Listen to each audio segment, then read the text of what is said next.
ధనస్సు వారికి గనక చూసుకున్నట్లయితే ప్రధానంగా ఇక్కడ ఈ గ్రహాలు ఏవైతే ఉన్నాయో ఈ గ్రహాల యొక్క కలయిక ఏదైతే ఉందో అష్టమ స్థానంలో రవి గురువుల యొక్క కలయిక మరియు గురువు కంబస్ట్ అవ్వడము ఇవి ఎలా ఉన్నాయి ఏమిటి అంటే ఈ యొక్క గ్రహస్థితి వల్ల కలిగే ఫలితాలు. భాగ్యకేతువు మూడులో, రాహు చతుర్థ స్థానంలో, మీకు ధనస్సు వారికి అర్ధాష్టమ శని నడుస్తున్నప్పటికీ అర్ధాష్టమ శని గురువు యొక్క దృష్టి వల్ల తగ్గింది, కానీ మౌఢ్యమి సమయంలో దాని ప్రభావం మరలి తగ్గుతూ ఉంటుంది.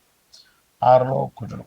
మరి ఈ గ్రహాల యొక్క ప్రభావం మీకు ఎలా ఉండబోతుంది, ఏ దేవతారాధన చేయాలి, ఎటువంటి విషయాల పట్ల మీరు జాగ్రత్త వహించాలి అనేటువంటి అంశాలు చెప్తుంది నేనైనప్పటికీ చెప్పిస్తుంది సాక్షాత్ లలిత అమ్మవారిగా భావిస్తూ ఆ లలితాంబిక అమ్మవారి యొక్క అనుగ్రహం మీకు పరిపూర్ణంగా కలగాలని మనస్ఫూర్తిగా కోరుకుంటూ ఇక్కడ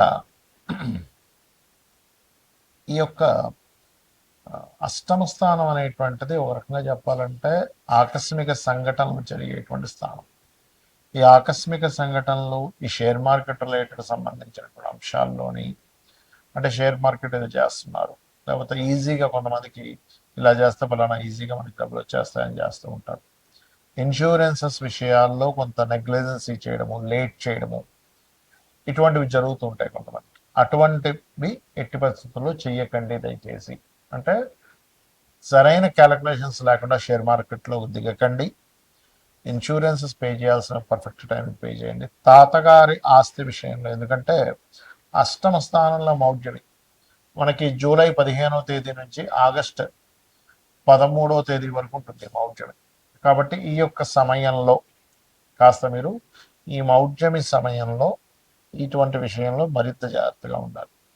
ఇక ఈ కొన్ని విషయాలు ధైర్యంగా చేయడం, 3లో రాహు 6లో కుజుడు ఉన్నందుకు కొంచెం శత్రువుపై జయం ఏర్పడము, కొంచెం అనుకోకుండా శత్రువులు మనం ఎంత కాదనుకున్నా ఎంతో కొంత శత్రువులు తండ్రి తరపు వారు కావచ్చు, బ్యాంక్కి వెళ్తే అక్కడ ఏదైనా వర్క్లో వాళ్ళకి మీకు పడకపోవడం కావచ్చు, లాంగ్ జర్నీస్లో కొంత అనవసర శత్రుత్వాలు ఏర్పడము ఇటువంటివి ఉన్నాయి. ముఖ్యంగా మీరు బ్యాంక్ ట్రాన్సాక్షన్స్ విషయం పట్ల కూడా మీరు జాగ్రత్త వహించాలి. అయితే మీరు నిత్యము చేయవలసినటువంటి దేవత ఆరాధన ఏమిటి? లక్ష్మీ నరసింహస్వామి యొక్క ఆరాధన చేయండి. నవగ్రహాలు శని, రాహు, పూజ, కేతు ఈ 4 గ్రహాల దగ్గర దీపారాధన చేయండి, అన్ని విధాలు బాగుంటుంది. ఈ మౌఢ్యమి సమయంలో అసలు ఎలాంటి పనులు చేయాలి, అలాంటి పనులు చేయకూడదు చాలా మంది అడుగుతున్నారు. వివాహాలు, నిశ్చితార్థాలు, గృహ ప్రవేశాలు, గృహ ఆరంభాలు చెయ్యరు. ఇది మరి నార్త్ సైడ్ వాళ్ళకి వర్తించదు అంటారు, మనమే ఎక్కువగా పాటిస్తూ ఉంటాం. నార్త్ సైడ్ వాళ్ళు పట్టించుకోరు, కాకపోతే దాని ప్రభావం ఉంటుంది. ఎంతైనా కూడా మనకి వజ్రము, దుర్ముహూర్తము, యమగండాలు ఇవన్నీ కొన్ని ప్రాంతాల్లో వర్తిస్తే కొన్ని ప్రాంతాల్లో వర్తించినప్పుడు అలాగే మరి ఇది అలా అవుతుందా అంటారు చాలామంది, కానీ ఇది అలా ఉండదు. యూనివర్సల్గా ఇది దాని ప్రభావం చూపిస్తూ ఉంటుంది. కాబట్టి నార్త్ వాళ్ళు కూడా ఇది పాటించాలి. వాళ్ళు పాటించట్లేదు కానీ పాటించాలి, అక్కడ నివసించే వాళ్ళు కూడా. ఎందుకంటే మనం చూడండి, ఇప్పుడు రాహుకాలం ఉంది, ఇక్కడ పాటిస్తున్నారు చాలామంది తెలియదు. మీరు కనుక తమిళనాడులో కనుక నివాసం ఉన్నట్లయితే ఖచ్చితంగా రాహుకాలాన్ని అక్కడ పాటించాలి. ఇక్కడ ఉన్నప్పుడు వజ్రము, దుర్ముహూర్తము, అదేవిధంగా యమగండం పాటించాలి. కానీ ఈ మౌఢ్యమి సంబంధించినవి ప్రపంచం మొత్తం పాటించాలి. అయితే చాలామంది ఈ మౌఢ్యమికి కొన్ని తెలియని కొన్ని ఎలా అంటే రెగ్యులర్గా చేసేవి కూడా ఆపుతూ ఉంటారు. అంటే అలాగా ఉద్యోగం వచ్చింది, ఉద్యోగంలో జాయిన్ అవ్వాలి, మౌఢ్యమితో సంబంధం లేదు. అది మీ యొక్క జీవితానికి సంబంధించినటువంటి మీ నిత్య జీవితంలో మీకు డబ్బులు రావాలంటే కాబట్టి మౌఢ్యమితో సంబంధం లేదు, గుర్తుపెట్టుకోండి. అలాగే రెంటిల్లు మారుతున్నారు, పెద్దగా సంబంధమే ఉండదు మౌఢ్యంతో. కాకపోతే మౌఢ్యంలో అవాయిడ్ చేస్తే మంచిది, అంతేగాని పెద్ద దానివల్ల ఏదో వస్తుందని మాత్రం అనుకోకండి.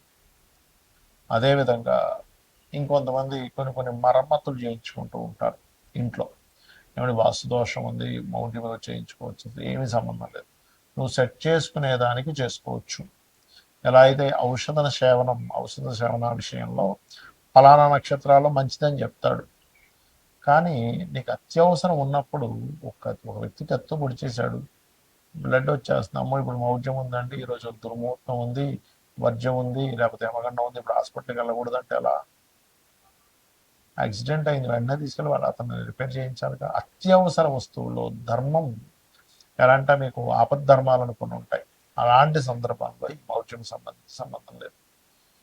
అలాగే మరొక విషయం ఏంటంటే, ఇప్పుడు నేను మీకు ఇందాక ఒక్కొక్క రాశి వాళ్ళకి మీకు చెప్తూ వచ్చా ఈ మౌఢ్యమి సంబంధించిన విషయం. మేషం వారికి ఈ ప్రాపర్టీ విషయంలోని, వృషభం వారికి అగ్రిమెంట్స్ అని, మిథునం వారికి ధన విషయంలోని, కర్కాటకం వారికి అప్పుల విషయంలోని, లేకపోతే వాళ్ళు ఏదైనా స్ట్రక్ అవ్వడం అని, సింహం వారికి ఇన్వెస్ట్మెంట్స్ అని, కన్య వారికి బిజినెస్ రిలేటెడ్, తుల వారికి జాబ్ సంబంధించిన, మరియు అదేవిధంగా వృచ్చికం వారికి దూర ప్రాంతాల అండ్ ఉపనయనాథ సంస్కారాలు, ధనస్సు వారికేమో షేర్ మార్కెట్ అండ్ ఇన్సూరెన్సెస్, మకరం వారికేమో వివాహ సంబంధించిన, మరియు ఈ కుంభం వారికేమో మన ఏదైతే ఇందాక చెప్పుకున్నామో ఈ అప్పులు ఇవ్వడం తీసుకోవడం, జాబ్ సంబంధించిన, మరియు అదేవిధంగా శత్రుత్వాల విషయంలో మీనం వారికి సంతాన సంబంధించిన. ఎందుకు అంటే వాళ్ళ లగ్నం నుంచి ఆ భావం ఆ స్థానం అవుతుంది. అన్ని విషయాలకు కాదు, పర్టికులర్గా వాళ్ళ పర్సనల్ చార్ట్లో ఈ విషయంలో జాగ్రత్తగా ఉండాలి. యూనివర్సల్గా జరిగే కొన్ని శుభకార్యాలకు ఎందుకు శుభకార్యాలు చేయరు ఆ సమయంలో అంటే, గురువు యొక్క దృష్టి, శుక్రుడి యొక్క దృష్టి, రవి యొక్క కిరణాల చేత, రవికి అతి సమీపంలో వెళ్ళడం మూలంగా వాటి యొక్క ప్రభావం తగ్గిపోతుంది. వాటి ప్రభావం ఎప్పుడైతే గురువు ప్రభావం తగ్గిపోయిందో అక్కడ కలిగేటువంటివి ఏమిటి, యూనివర్సల్గా జరిగేవి ఏమిటి, బంగారం యొక్క ధర సంబంధించిన విషయంలో బాగా డౌన్ఫాల్ అవ్వడం ఆ సమయంలో, ఇంకా విచిత్రంగా ఫ్లక్చువేట్ అవ్వడం ధరల విషయంలో జరుగుతుంటుంది అనమాట ఆ టైంలో పర్టికులర్గా. అలానే మీరు చాలామంది ఏంటంటే, నేను చాలాసార్లు చెప్పాను, 1 year నుంచే చెప్తున్నాను, బాగా పెరుగుతుంటుంది, తగ్గుతూ ఉంటుంది, తగ్గుతుంది, 50 సార్లు అయినా జరుగుతుంది, డోంట్ వరీ అని. ఇక్కడ చాలామంది చేసే మిస్టేక్ ఏంటంటే, వాళ్ళ జన్మజాతకాలలో రవి గురువులు పాడైపోయి ఉంటే తెలియక వాళ్ళు బంగారంలో ఇన్వెస్ట్మెంట్ చేస్తున్నారు. దానివల్ల తెలియకుండా హైలో ఉన్నప్పుడు కొనడం, తగ్గినప్పుడు అమ్మడం జరుగుతుంది. కాబట్టి నేను చెప్పేది ఒకటే గుర్తుపెట్టుకోండి, ఈ బంగారం విషయంలో కూడా ఈ మౌఢ్యమే ఫ్లక్చువేషన్స్ని ఇస్తుంది, రవి గురువుని కంబస్ చేయడం వల్ల. అదేవిధంగా మరొక విషయం ఏంటంటే, ఇది జల సంబంధించిన విషయాలు, సునామీలు ప్రపంచవ్యాప్తంగా కొన్ని ఈ ఆరోగ్య సంబంధించిన విషయంలో కూడా దీని యొక్క ప్రభావం పెరగనుంది ఈ కంబస్ట్ వల్ల. కాబట్టి అందరూ కూడా కాచి చల్లార్చిన నీటిని తాగండి, మరియు కాస్త నీటి ప్రాంతాల దగ్గరగా ఉండే వాళ్ళు కాస్త దూరంగా ఉండండి. అదేవిధంగా ఇది ఒక రకంగా చెప్పాలంటే ఒక జీవాత్మ సంయోగం అంటూ ఉంటారు. ఎవరికైనా ఈ కాంబినేషన్ ఉన్నప్పుడు వాళ్ళకి ఇంట్యూషన్స్ కూడా బ్రహ్మాండంగా పనిచేస్తాయి చెప్పాలంటే.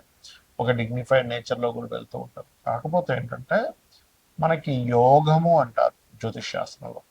మన జన్మజాతకంలో కానీ గోచారంలో కానీ 2 గ్రహాల కలయిక, లేదా ఒక గ్రహం ఒక రాశిలో ఉన్నప్పుడు యోగము, ఒక గ్రహం ఒక నక్షత్రంలో ఉన్నప్పుడు యోగము, గ్రహంతో కలిసి ఉన్నప్పుడు ఇంకొక యోగం, 2-3 గ్రహాలతో కలిస్తే మరొక యోగం.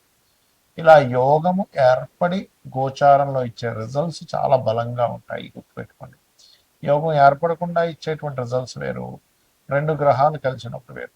కాబట్టి మీరు ఏం చేస్తారంటే, మీకు జన్మజాతకం తెలియదు, అసలు ఏం చేయాలో అర్థం కావట్లేదు, మీ డేట్ ఆఫ్ బర్త్ లేదు, అలాంటప్పుడు కూడా ఏం టెన్షన్ పడకుండా సూర్యనారాయణమూర్తి యొక్క ఆరాధన, లలితా సహస్రనామాలు, వీలైతే లలితా సహస్రనామాల్లో సూర్య భగవాను చూస్తూ ఓం భానుమండల మధ్యస్థ భైరవీ భగవాన్ నమః మంత్రం చేయండి, అనే విధాలు బాగుంటుంది.